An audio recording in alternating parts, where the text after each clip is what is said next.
अस्सलाम वालेकुम viewers, this is Abdul Qadir और आज हम फर्स्ट ईयर की बुक में से एक्सरसाइज 9.1 करेंगे और इसमें हम सीखेंगे कि हम किस तरह रेडियन से डिग्री और डिग्री से रेडियन में जाते हैं। और ये लेक्चर आपको ग्रेड साइंस अकेडमी की तरफ से प्रेजेंट किया जा रहा है। तो exercise 9.1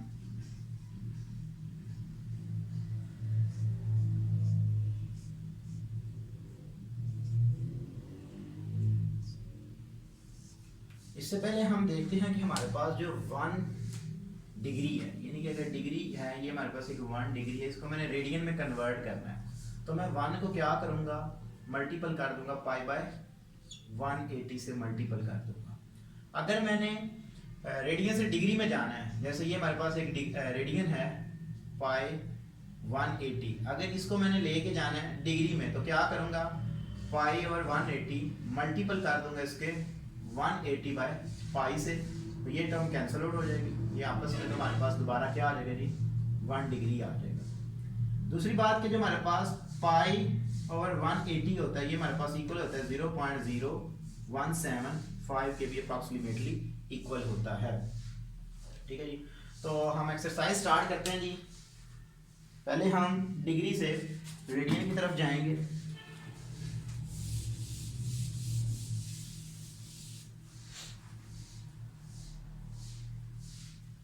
question number 1 part 1,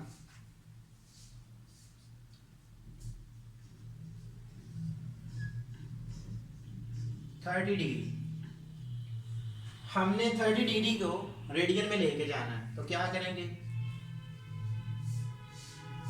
30 multiple by pi और 180 से मल्टीपल कर देंगे, तो हमारे पास क्या आ जाएगा जी, पाई ओवर 6 आ जाएगा। तो ये हमारे पास आंसर किस में आ गया, रेडियन में आ गया। एक और क्वेश्चन करते हैं जिसमें हमें मिनट सेकंड भी दिए गए हों। तो क्वेश्चन नंबर 1 का पार्ट हम कंसिडर करते हैं 9, जो कि हमारे पास है 75 डिग्री, आई थिंक 8 पार्ट है।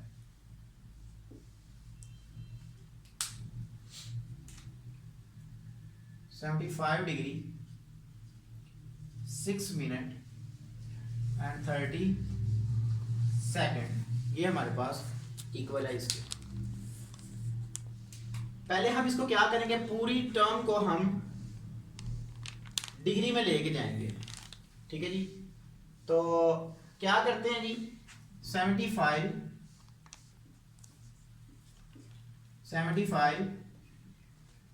प्लस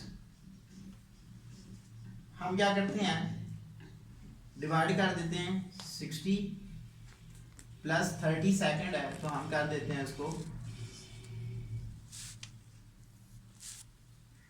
डिवाइड कर देते हैं 3600 से। ठीक है जी, अब क्या होगा कि यहां से 1 0 0 से कैंसिल आउट हो जाता है।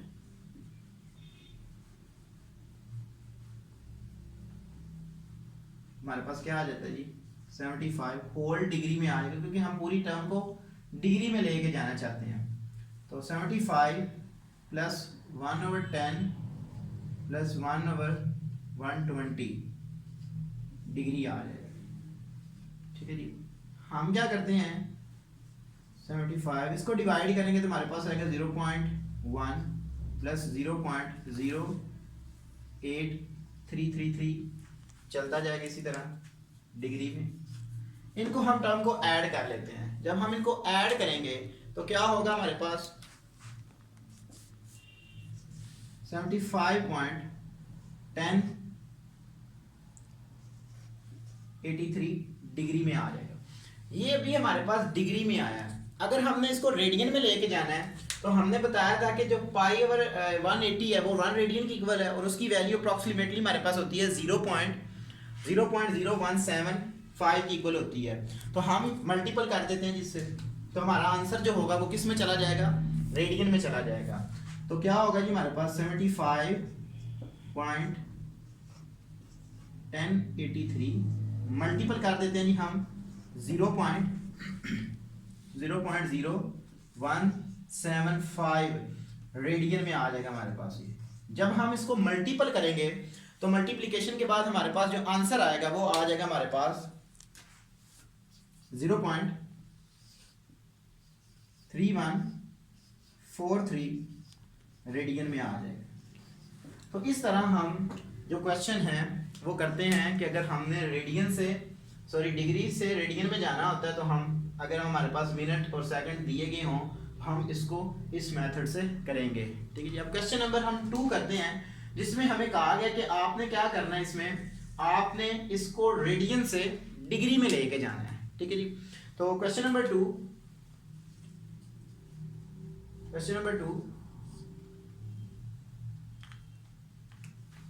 पार्ट 2 हम करते हैं। π/6 है, हमने इसको डिग्री में लेके जाना है।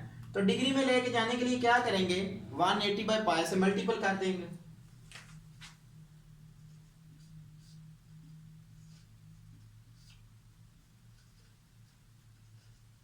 तो π से कैंसिल आउट हो जाता है, हमारे पास क्या आ जाएगा जी, 30 डिग्री आ जाएगा।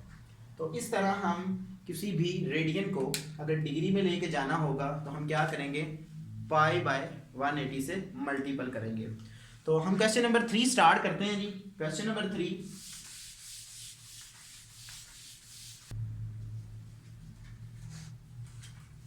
अच्छा जी, हमें क्वेश्चन नंबर 3 में क्या कहता है कि what is the circular measure of the angle between the hands of watch at 4 o'clock। हमने चेक करना है कि एक हमारे पास वॉच है, ठीक है जी, और 4 o'clock पे हमारे पास कितना एंगल बनता है, हमने ये चेक करना है। तो देखें, हमें उसने कहा है कि ये हमारे पास 4 o'clock है, ठीक है जी। हमने इनके दरमियान जो एंगल बन रहा है ना, यहां से लेके यहां तक हमने एंगल कैलकुलेट करना है। तो देखें, हम सॉल्व करते हैं कि एंगल ऑफ 12 हार्स, यानी कि जब हमारे पास पूरी एक रोटेशन कंप्लीट हो जाती है, ठीक है जी, 12 हार्स गुजरने के बाद, क्योंकि जब अगर हम सर्कल की एग्जांपल ले लेते हैं, हमने कहा कि पूरा सर्कल जो होता है वो हमारे पास 2π के इक्वल होता है। तो हम कहते हैं कि हमारे पास एंगल होगा,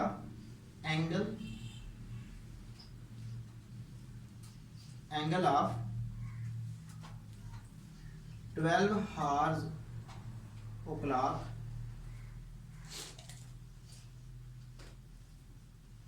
हमारे पास किसके इक्वल होगा जी, वो 2π के इक्वल होगा। क्योंकि जब हमारी एक रोटेशन कंप्लीट हो जाती है हमारे पास एंगल कितना आ जाता है जी, 2π आ जाता है। अगर हम चेक करना चाहते हैं 1 हार्स के ऊपर कितना एंगल बनेगा रेडियन में, एंगल ऑफ 1 हार्स क्लॉक, तो हम 12 को इधर डिवाइड कर देते हैं, हमारे पास क्या आ जाएगा जी, π/6 आ जाएगा। तो क्योंकि हमने 4 o'clock पे, हमें क्वेश्चन में कहा गया है कि 4 o'clock पे हमने एंगल कैलकुलेट करना है, तो हम 4 से क्या करते हैं, इसको मल्टीपल कर देते हैं। तो हमारे पास क्या आ जाएगा जी, हमारा एंगल आ जाएगा। So angle of 4 hours o'clock is equal to π/6 से मल्टीपल हम कर देंगे किसको, 4 से। तो हमारे पास आंसर क्या आ जाएगा जी, सो 2π/3, ये हमारा आंसर आ जाएगा। इसी तरह क्वेश्चन नंबर 4 पे चलते हैं जी, जिसमें हमने वैल्यू कैलकुलेट करनी है किसकी, थीटा की। तो हमने अभी फार्मूला एक प्रूफ किया है, ठीक है जी, उसकी मदद से हम क्या करते हैं, वैल्यूज़ को कैलकुलेट करने की कोशिश करते हैं।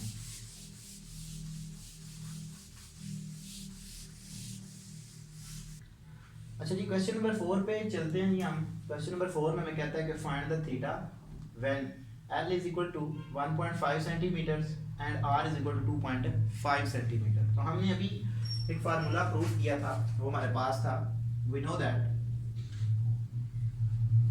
Theta is equal to L/R था। तो हम यहाँ पे वैल्यू लगा देते हैं जी। सो L की वैल्यू हमारे पास है 1.5 डिवाइडेड बाय 2.5 5। जब आप इसको डिवाइड करेंगे तो 0.6 आंसर हमारा रेडियन में आ जाएगा। ठीक है जी। तो इसी तरह क्वेश्चन नंबर जो 5 है उसमें हमें उसने कहा है कि आपने एल फाइंड आउट करना है। तो आपने इसी फार्मूले की मदद से क्या करना है, अगर आपने एल कैलकुलेट करना होगा तो आपने क्या करना है कि हम जानते हैं कि थीटा जो है वो हमारे पास इक्वल होता है एल बाई आर की इक्वल होता है। तो आर को इधर मल्टीपल कर दें तो एल हमारे पास क्या आ जाएगा जी, थीटा इंटू आर। तो वैल्यू लगाएंगे, मल्टीपल करेंगे तो हमारा आंसर आ जाएगा। इसी तरह अगर हमने आर कैलकुलेट करना होता है, अगर हमने आर कैलकुलेट करना है तो हम क्या करेंगे, इसी फार्मूले की मदद से आर भी निकाल लेते हैं। Theta is equal to l over r होता है, आर उधर मल्टीपल होगा और थीटा थीटा इधर आकर डिवाइड हो जाएगा। तो आर की वैल्यू हमारे पास क्या होगी जी, एल बाय थीटा आ जाएगी। तो इन फार्मूला की मदद से हम जो बाकी वैल्यू होंगी यानी कि आर एल और थीटा वगैरह कैलकुलेट कर सकते हैं। ये तमाम लेक्चर्स आपको ग्रेट साइंस अकेडमी की तरफ से प्रेजेंट किया जा रहा है। इसके बाद हम वेरी इंपॉर्टेंट इस एक्सरसाइज का जो क्वेश्चन है, क्वेश्चन नंबर 14, उसके ऊपर चलते हैं जी। क्वेश्चन नंबर 14,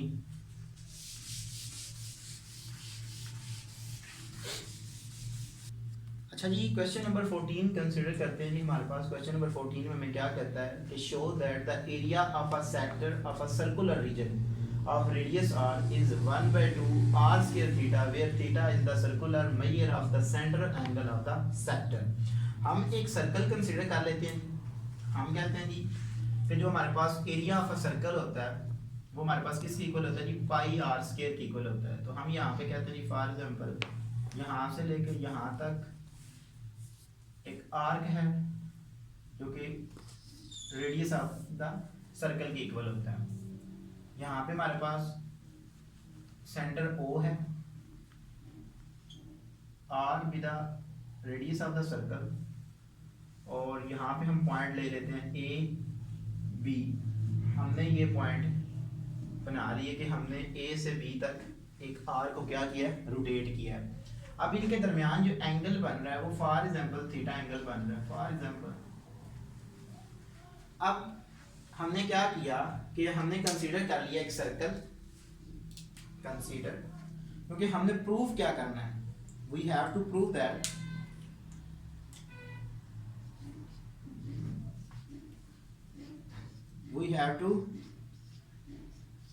दैट हमने प्रूव ये करना है कि area of a sector is equal to 1/2 r square theta. हमने ये प्रूव करना है। ठीक है जी। तो हमने कंसीडर किया, consider a circle, consider a circle of centre O having radius r। हमने ये कंसीडर कर लिया। अच्छा, हम कहते हैं कि area of a sector angle OAB वो हमारे पास किसकी इक्वल है जी, A के इक्वल है। हम यहाँ पे लिखते हैं एरिया ऑफ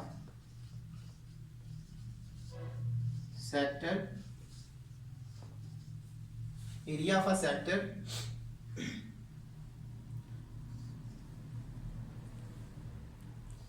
AOB वो हमारे पास इक्वल किसकी है जी, A के। अब एरिया ऑफ अ सर्कल किसकी इक्वल होता है, एरिया ऑफ अ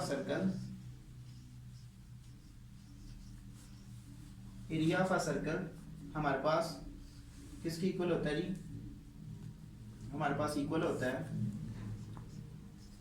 पाई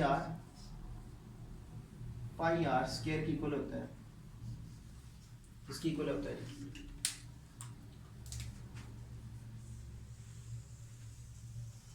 अच्छा जी, अब जब सर्कल पूरी एक रोटेशन कंप्लीट करता है तो उस वक्त हमारे पास क्या होता है जी, वन रोटेशन यानी कि one rotation is equal to किसके होता है जी, हमारे पास 2 पाई के इक्वल होता है। और देखिए सेंटर के ऊपर एंगल कितना बन रहा है,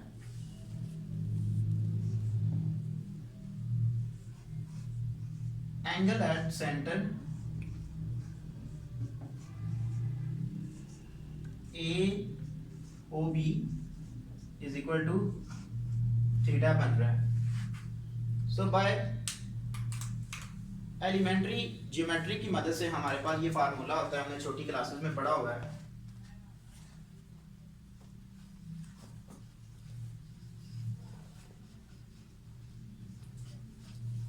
एलिमेंट्री ज्योमेट्री वो हमारे पास क्या होती है, वो हमारे पास होती है जी area of a sector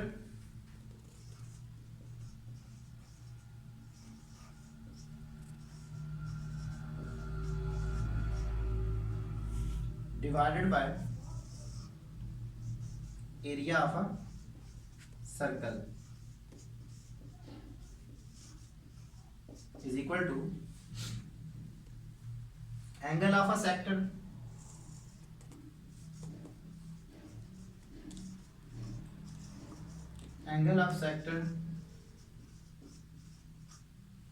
divided by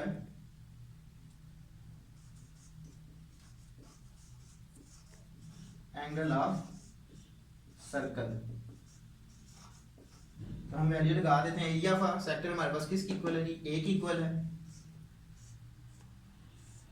और एरिया ऑफ सर्कल हमारे पास किसकी इक्वल होता है, क्योंकि पूरा एरिया जो होता है हमारे पास किसकी इक्वल होता है जी, हमारे पास होता है पाई आर स्क्वायर के। तो पाई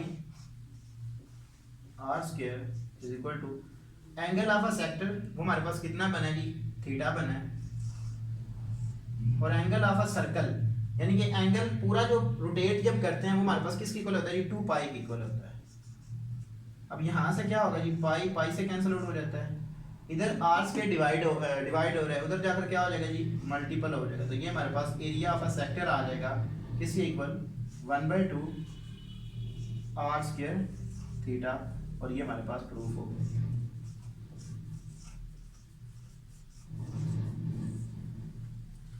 तो इस तरह आज हमने फर्स्ट ईयर की बुक में से चैप्टर नंबर जो 9 था, 9 एक्सरसाइज 9.1 को कंप्लीट किया। ये तमाम लेक्चर्स आपको ग्रेट साइंस एकेडमी की तरफ से प्रेजेंट किए जा रहे हैं।